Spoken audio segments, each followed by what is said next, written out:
To my shop, not yours. That's right, you're loitering. Why are you here? Hi, we smell for dinner. Na, na, na, na, na. I got my inspiration to build this truck from Danielle HRC's channel. That boy he's an amazing, well, he's not a boy, he's a man. But anyway, he's an amazing guy. And he showed me how to do this. But this is how I did my tandem axles. See the rear? Blah, blah, blah, blah, blah. It's friggin' oil all over the place. Cheap ass axial shocks. But, you know, I can't afford to buy nice shocks. But there's my drive shaft. It's regular drive shaft. Oh, I don't like this torque twist that it does too. It does that. But whatever. But my links, the front links, it's a 4-link. Goes to the frame like a stock one. This axle mounts like a stock axle. And the back half of this axle is actually a front half of another one. Flipped upside down, stuck on there. That's why you get that ugly torque twist. Coming out from the back on another drive shaft to another rear end. Now, I try to get my angles to try and keep my drive shafts as flat as I can. It's kind of difficult, of course. And then my rear links, I just have both of mine going here the way I think Daniel does his. And I've seen some where some people take this, they'll take this, the upper link, which is the inners, and they'll mount them up on the frame section somewhere. And I've talked to a couple of people, and because I thought, you know, will it stop it from getting under severe load? It'll flex like this, like it'll tweak that axle. But I've asked some people, like, well, will it make a difference? Because like, see, look, twist this wheel, you can see it doing that. And some people said, no, it doesn't matter where you mount the rear links, it'll do that because it's coming out in here on this side, and then it's coming out on the other side there, so it's making it torque twist because one gear's on this side, and then it's on this side on the back, and because this axle, when this one torques, it tweaks it like that. So you can't really get away from it. But I'm just all running stock axles, except for this part, it's a slash piece. Well, this yoke, I like these ones. They can actually, like these stock ones, you can't get as much of an angle as these ones. Anybody that's ever seen a lot of my stuff, I like to clock my diffs. Like this is actually against what I like. I like that, so it's on an angle going down. So there's no such an angle here. But because I got another one coming out the back, I can't do that. Otherwise, that one will be sticking, well, it would be sticking up like that. And that's just totally counterproductive.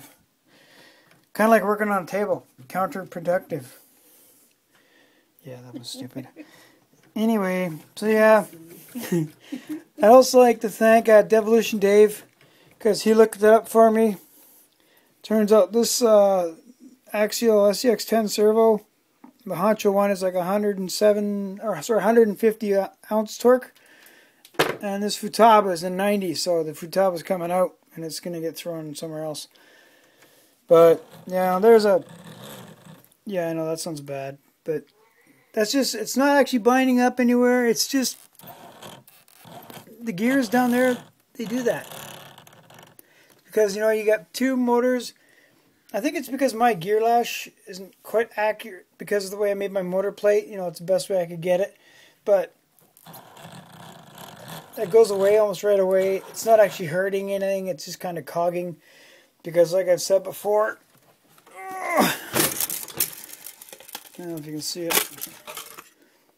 There's one motor, and the other motor is right underneath it. No, you can't even see it. Like, you can see it like that. You can see the other spur gear down there. Right beside my BS, there's my BEC. But yeah, there's my dual motor plate. If anybody needs to know how to make a dual motor plate, do I have one? I think I do. Ah, yes. Here, hang on a second. Put you down. Here, hold on. I'll quickly show you how to make a dual motor plate. For anybody who wants to make a dual motor plate. Okay. First of all, you need some aluminum that's as thick as that. You know, something sturdy. So you take your motor plate like so. And then you trace it like that. To your, mark your holes out. Blah de blah. And you want to cut them as close as possible. Now here's the tricky part. You take that motor plate, flip it over line up. And make sure you line up this way. You make sure you make your holes first. Just turn it until you can get those holes lined up again. See, okay, I made it slide on me. But anyway, you gotta get those holes lined up. That one right there. Let's see, what did I do? What did I do? Okay, like that.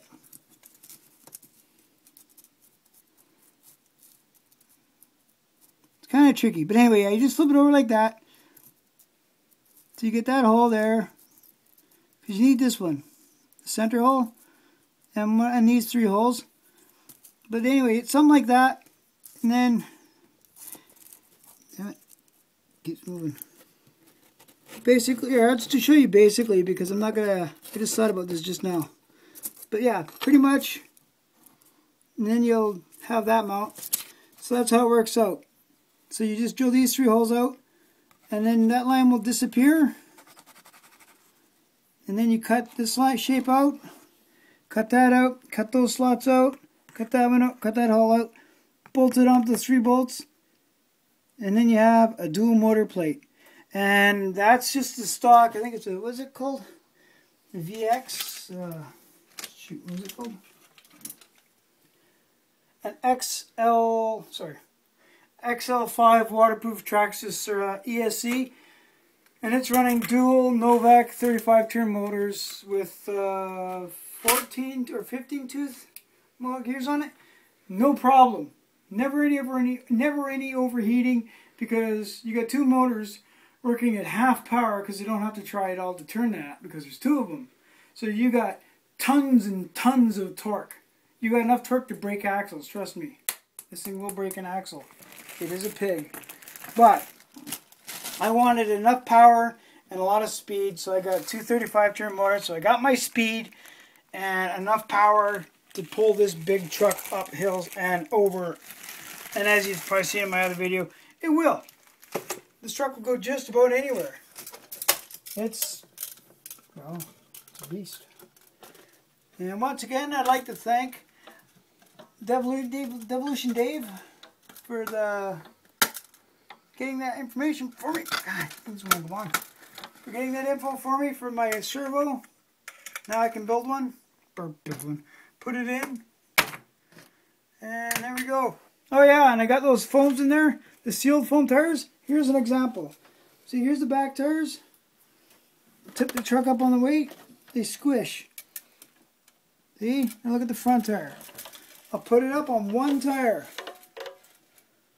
Does not collapse, which is good for the front, because the front of this truck weighs about 14 to 15 pounds. It's heavy. And it's Canadian made. Oh yeah. See, he's got his window out the window, his hand out the window. He's like, hey guys, how's it going, man? Got my retarded son with me. We're going to do some 4x with our 6x6. Have a good time, yeah. You guys want to go for a ride? Well, go get your own truck, fuck off. Gotta love Indiana Jones. Oh yeah, you should show this to Daniel. Now, I'll show this to Daniel if I do it. I don't want to show somebody a good trick and then not do it. You know the chain link D-links? That's the wrong one. Maybe I can do it really quick. No? Damn it. Anyway, I was going to get this link through, but if you cut this off, like right here, one of these links, and then braze it or solder it, weld it onto the frame there, and just push this pin through, you can have a nice toe mount. Or even a trailer hitch. But no, I was thinking like for links for towing, so you can move them around. Heavy duty, they'll actually pull the truck. Bicycle chains. Yeah. Anyway.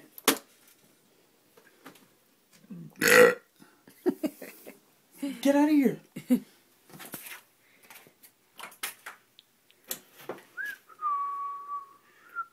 still here?